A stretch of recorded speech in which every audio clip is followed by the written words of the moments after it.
There is a reason that we lock our doors at night when we go to sleep. It is because of people who lurk in the night, people who could do us harm.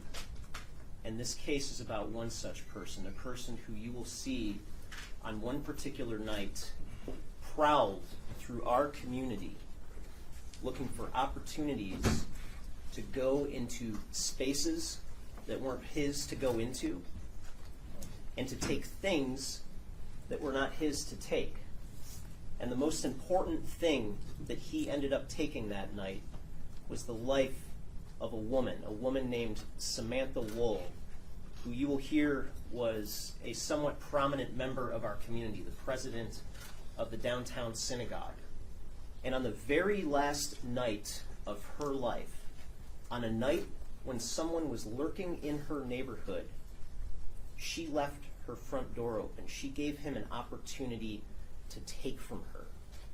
And that mistake turned out to be tragic, because at her home, at a place where she was supposed to be safe, she was stabbed to death. And the evidence in this case is going to show you that the man who did this to her is this man right here, the defendant, Michael Jackson Bolanos. They didn't catch him until close to 6 weeks after her death. But when they did, he still had her blood on a jacket that he wore that night and on a backpack that he wore that night.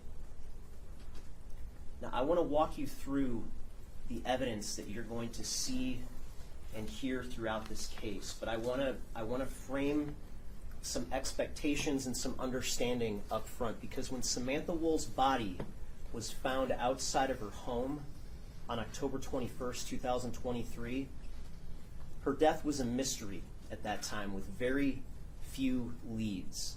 And you're going to see that this case was investigated by something called the Homicide Task Force, which includes homicide detectives from the Detroit Police Department, investigators from the Michigan State Police, and personnel from the FBI who worked together to identify Samantha Woll's killer.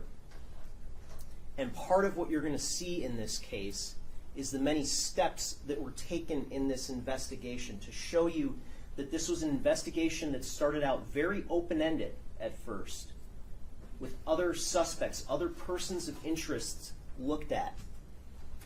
And the investigation used cutting-edge investigative techniques, including forensic data from various sources, including forensic science, to zero in on the defendant.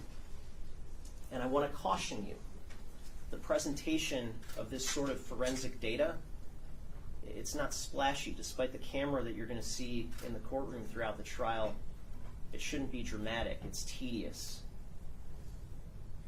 It's time intensive, which is why this trial is going to last so long. So I'm going to ask for your patience throughout this process. And that's especially so because for the first few days of the trial, you're not going to see any evidence even directly implicating the defendant. Instead, we're going to show you the same evidence that investigators had to work with at the early part of this investigation, the same clues that they had, the same limitations that confronted them, and the same foundation of evidence that was ultimately put into place that led them to the defendant. Now, Samantha Woll lived in the Lafayette Park neighborhood of Detroit, just across the I-375 freeway from this courthouse. And she lived in a community of townhomes. And on October 21st of 2023, at about 6:20 a.m., one of her neighbors found her body outside. She was outside of a unit right next to hers, 1368 Joliet Place. She was bloody. She was barefoot. She was cold to the touch at that time. When the police arrived, they found a trail of blood that led from her body to her townhome at 1366 Joliet Place. There was blood on the door. Inside the hallway leading to the living room, there was blood on the floor. There was blood smeared on the walls. Inside the living room, there was more blood. Pillows and blanket on the floor. her contact lenses on the floor, suggesting she had been asleep before this attack happened.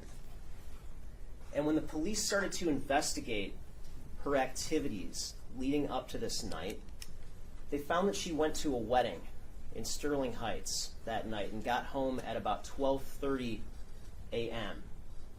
And the police got a hold of her cell phone, which was found near her couch, and they performed something called a forensic extraction on that phone. They got all the data that they could on that phone so they could analyze it and try to see what her activities were leading up to her death. And they found a couple of important things. First, they found that her last outgoing text message was at 1:02 a.m. She simply sent a heart emoji to one of her friends. Second, they found that her phone was last unlocked between 1:29 and 1:35 a.m. That would have been the last time something necessarily requiring human input into her phone would have had to have happened. Her phone was passcode locked. So that narrowed the suspected time range of her murder between when her phone was last used to 6:20 a.m. Now, the police also found that she had an ADT system at her home, an alarm system. And there were sensors for that system. There was one by the front door, there was one attached to the back door, there was one attached to a basement door that led to a common hallway shared by other units in the building, and there was a motion sensor in her living room. And the police went to ADT and they used a search warrant to get data from that system to see if there was any information they could get about the system's activities the night of her death. And what they found was that although the ADT system wasn't armed that night, the system was still collecting data. And they found that at 12:31 a.m., her front door opened, consistent with her getting back from the wedding. They found that at 12:32 a.m., there was motion present in her living room. At 12:35 a.m.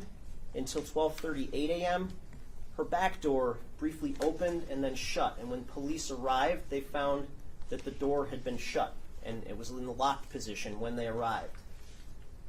At 1:01 a.m., there was a message in the data indicating that the front door was still open, and there's no indication that the front door ever closed that night.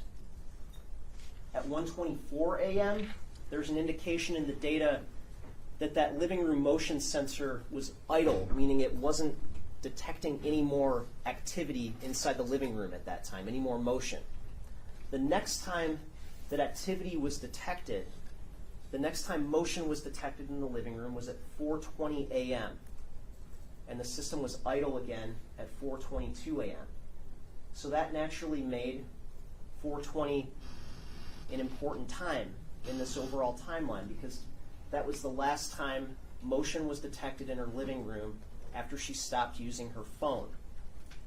Now, the police went back to the scene a couple of weeks later, and they tested the ADT system, and they pulled another data set to try to see whether the system was working and to see whether the times were accurate. And they found that the times that were in the data were accurate within about 12 seconds of real time. You're going to hear that an autopsy ultimately concluded that Samantha Woll died of a total of 8 stab wounds.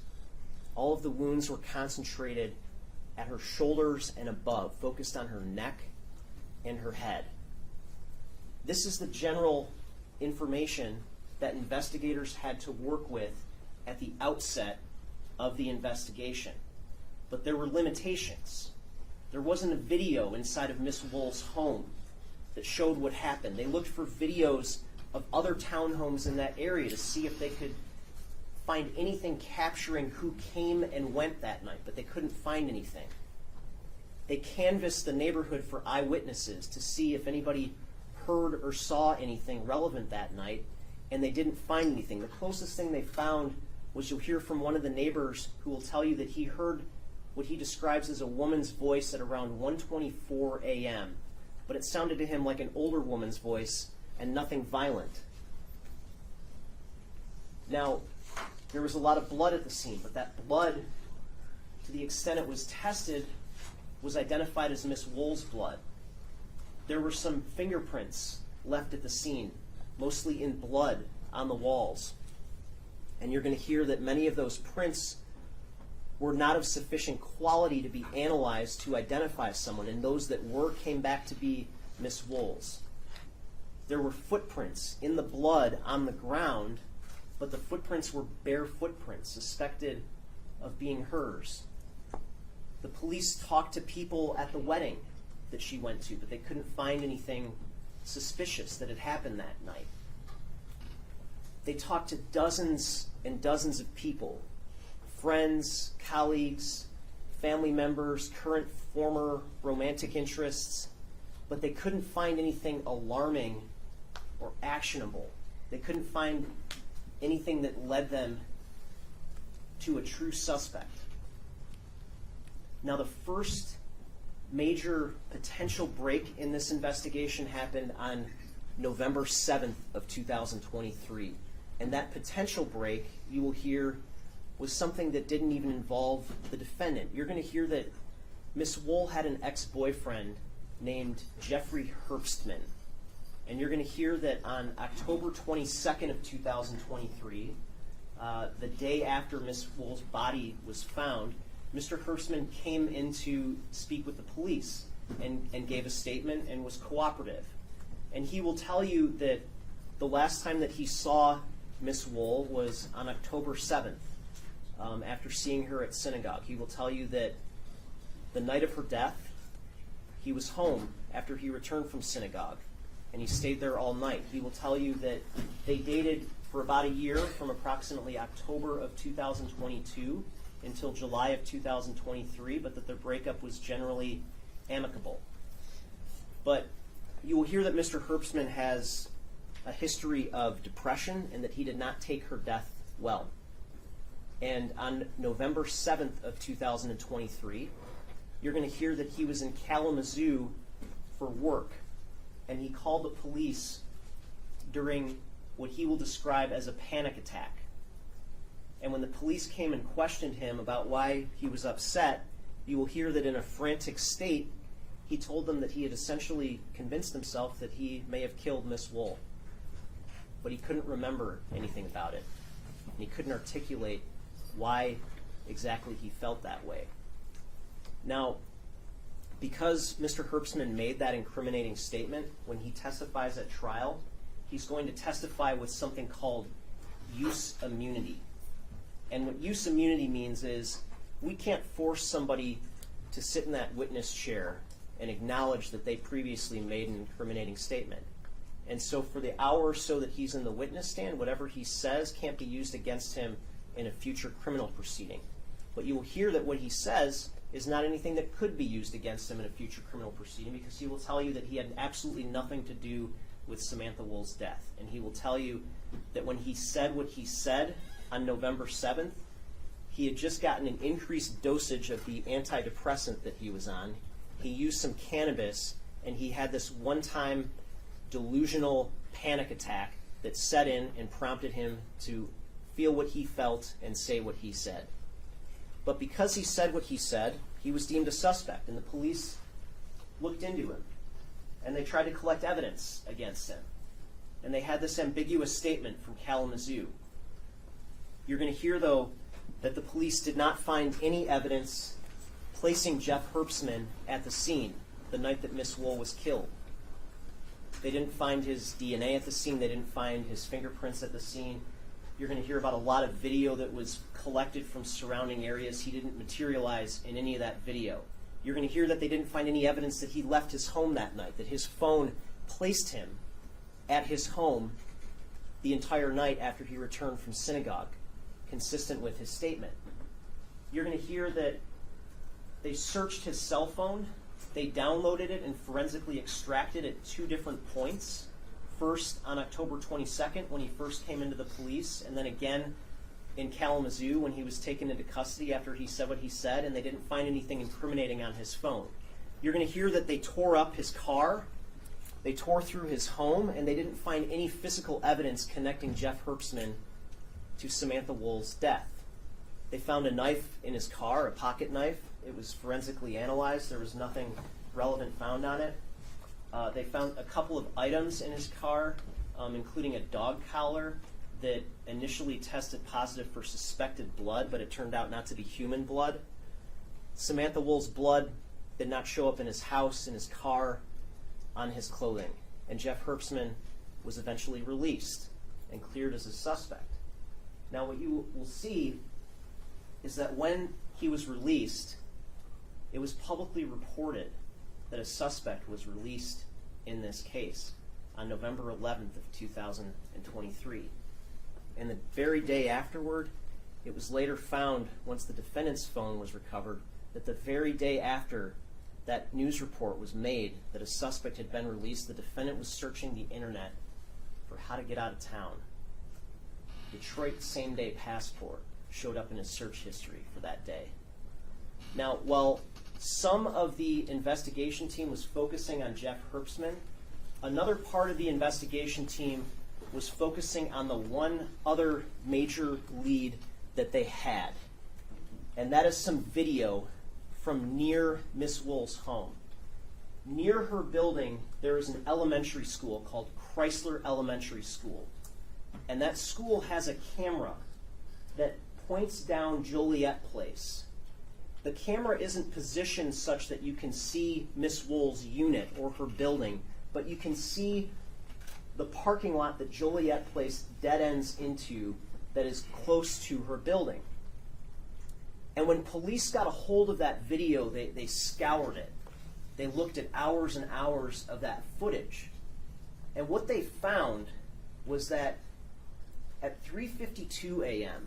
and at 4 a.m., just before that motion was detected in her living room, there was a figure in that parking lot who appeared to be tampering with some cars. Now, this caught investigators' interest because it tended to suggest that here we have someone engaged in criminal activity in the same area of Miss Woll's murder on the same night of her murder. It was also something that caught investigators' interest because that very same night, one of the cars that was parked there, and it's not visible in this still shot, it's just to the left of the green circle where the tree obscures part of the image, but one of those cars had its tire slashed that same night that Miss Woll was stabbed to death. So the police engaged in a colossal effort to pull as much video as they could from all of the surrounding area, any building they could find that had a camera on it, to try to retrace the footsteps of the individual that they saw tampering with cars in Miss Woll's parking lot. And they pulled video from dozens and dozens of locations. And when they analyzed that video, they got a pretty good sense of what this individual's trajectory was during the night of Miss Woll's murder. And when they were able to identify that individual's position at specific places and at specific times that night, the FBI went to T-Mobile to see whether T-Mobile could identify any cellular devices that were consistent with being in some of those same locations as this individual at the same time as the individual was depicted on video. You see, these phones that we carry around with us, they're constantly interacting with cell towers. Even when we're not making calls, data is being sent back and forth from our phones to cell towers. And our providers, like T-Mobile, keep records of that data. And that data can give investigators a pretty good idea, not a perfect idea, but a pretty good idea of where our phones have been at specific times. And when the FBI worked with T-Mobile to identify devices consistent with following the trajectory of the person identified in the video, they found that there was one device that matched that trajectory, and it was the defendant's phone.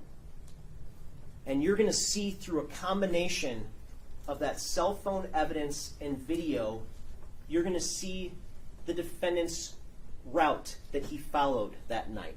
And you will see that at 12:42 a.m., just as Miss Woll's night was ending, as she got home from the wedding, the defendant's night was just getting started. And you're going to see at that time, he left his girlfriend's apartment in Midtown, Detroit.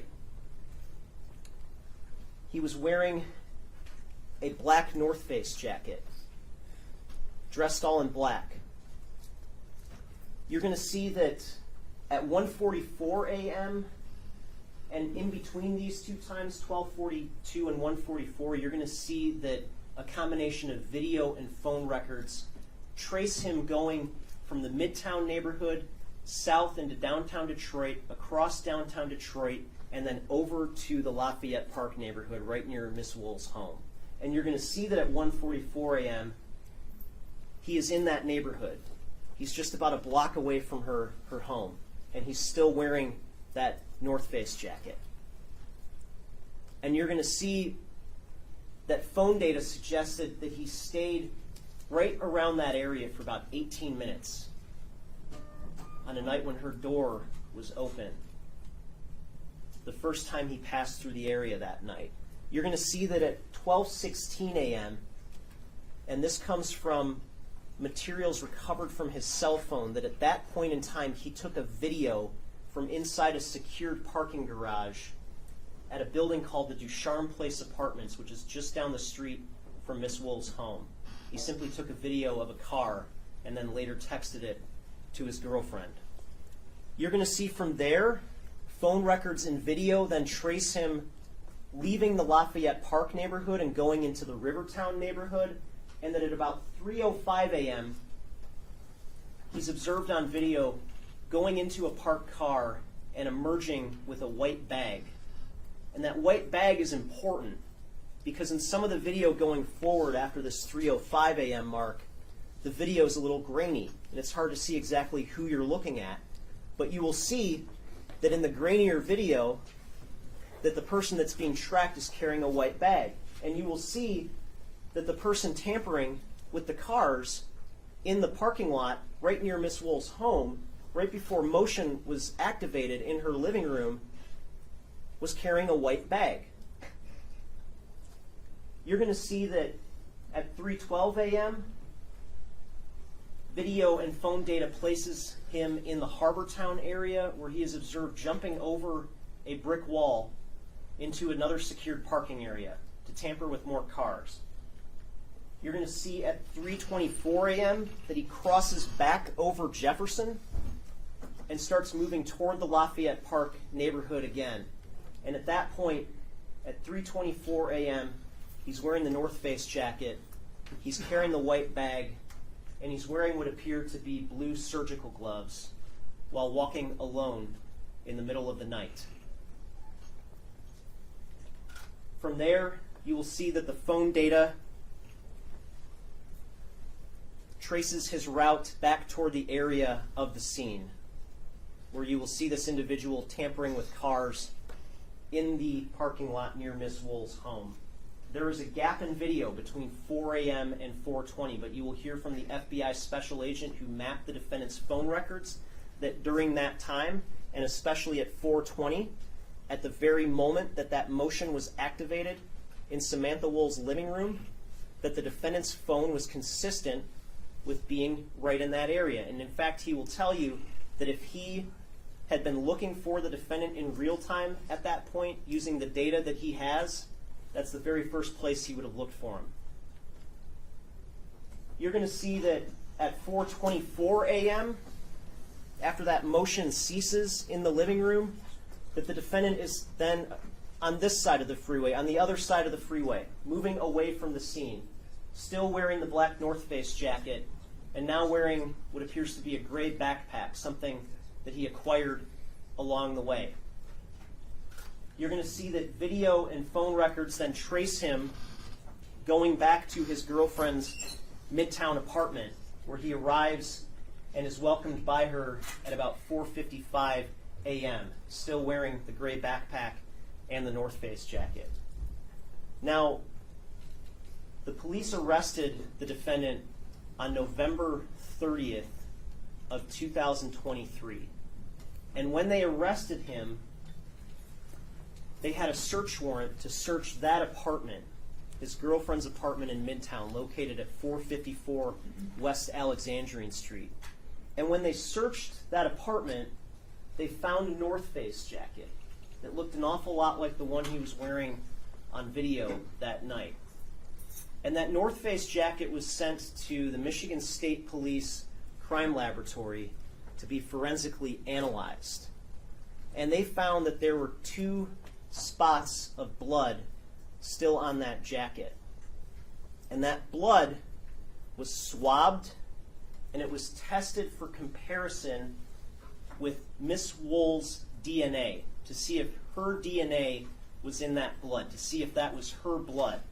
And you're going to hear that forensic scientists, when they testify, they don't talk in terms of matches or certainty. They talk in terms of probabilities, scientific probabilities. But what they found was that the probability, the likelihood that that blood on his jacket was Miss Woll's blood was astronomically high. For a swab of the blood from the higher right sleeve, they found that it was 2.2 trillion times more likely to be her DNA in that blood.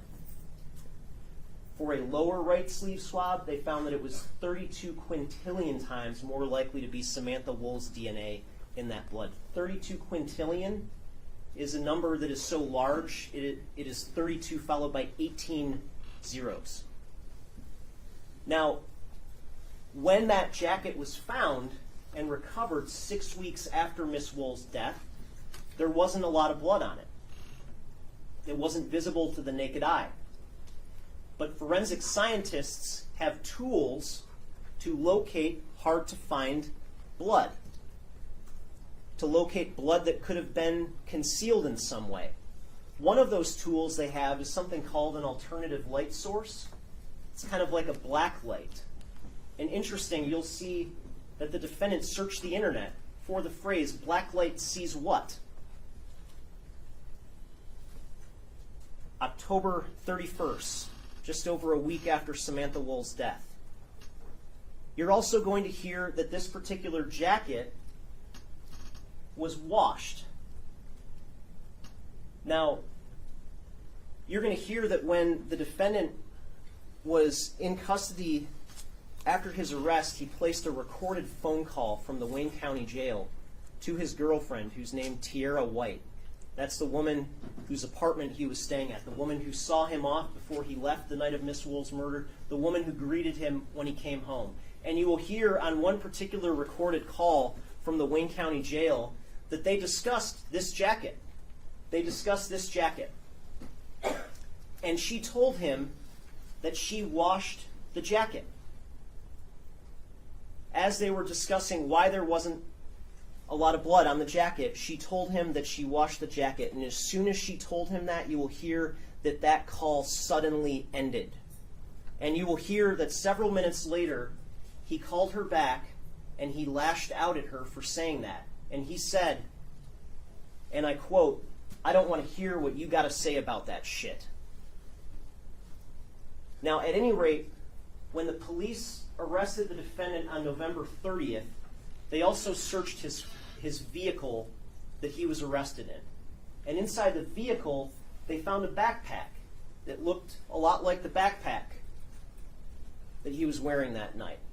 And that backpack, it turned out, still had some visible blood on it, a small spot that's still visible to the naked eye. That blood was swabbed and sent to the Michigan State Police Crime Laboratory, and they found that it was 20 septillion times more likely to be Samantha Woll's DNA in that blood than somebody else's. And again, that is a number that is so high, it's even bigger than a quintillion. It's 20 followed by 24 zeros. Now, when the defendant was arrested on November 30th of 2023, he was given his Miranda rights and he agreed to make a statement with some detectives. And you're going to hear that during the course of this statement, he provided 4 different versions to them about what his activities were the night of Miss Woll's death. you're going to hear that at first he denied he was engaged in any criminal activity whatsoever. He then claimed that he was out taking pictures of cars for other people to steal, but that he didn't do anything wrong himself. He then claimed he may have tried a couple of car handles but didn't take anything out of cars, and then finally acknowledged that he broke into cars and broke into parking garages and took things that weren't his to take.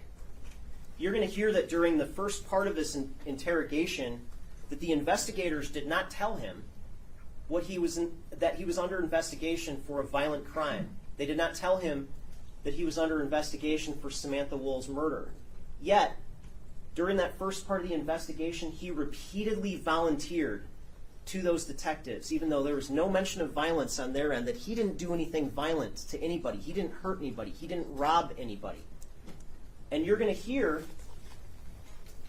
that he had no innocent explanation for that blood that was ultimately found on his jacket and his backpack. He denied seeing any body. He denied seeing any crime scene. He denied seeing anything out of the ordinary whatsoever. Now, when he was arrested on November 30th of 2023, there were also some knives that were recovered. There was a knife recovered inside his girlfriend's apartment, a pocket knife that was inside of a men's jacket, and there was also a knife that was recovered from his own person when he was arrested. And you're going to hear that when he was originally arrested, he was pulled over in Roseville, and the trooper who placed him under arrest patted him down but didn't find the pocket knife. And so he sat there with this trooper on the way downtown for about 30 minutes without letting him know that there was a pocket knife on him. It was finally recovered once he got into the interview room at police headquarters. And when asked about the knife, the pocket knife that he had on him and why he had it on him, he said that he carried the pocket knife on him as a seatbelt cutter, to cut his seatbelt off if he ever got into an accident. He was released on November 30th pending the DNA testing, but when the initial DNA results came back on December 10th, showing the blood on his jacket, he was taken into custody again, and he was questioned again. And again, he had absolutely no innocent explanation for how Samantha Woll's blood got on his clothing. So in sum, ladies and gentlemen, you are going to see that on a night that the victim left her door open, that the defendant was in her neighborhood engaging in crimes of opportunity, that she was stabbed to death that night, and that her blood was still on his clothing weeks later. As a result of this, the defendant has been charged with murder, he's been charged with home invasion, and he's been charged with lying to the police. And at the conclusion of this case, I'm going to ask you to find him guilty of each and every charge. Thank you.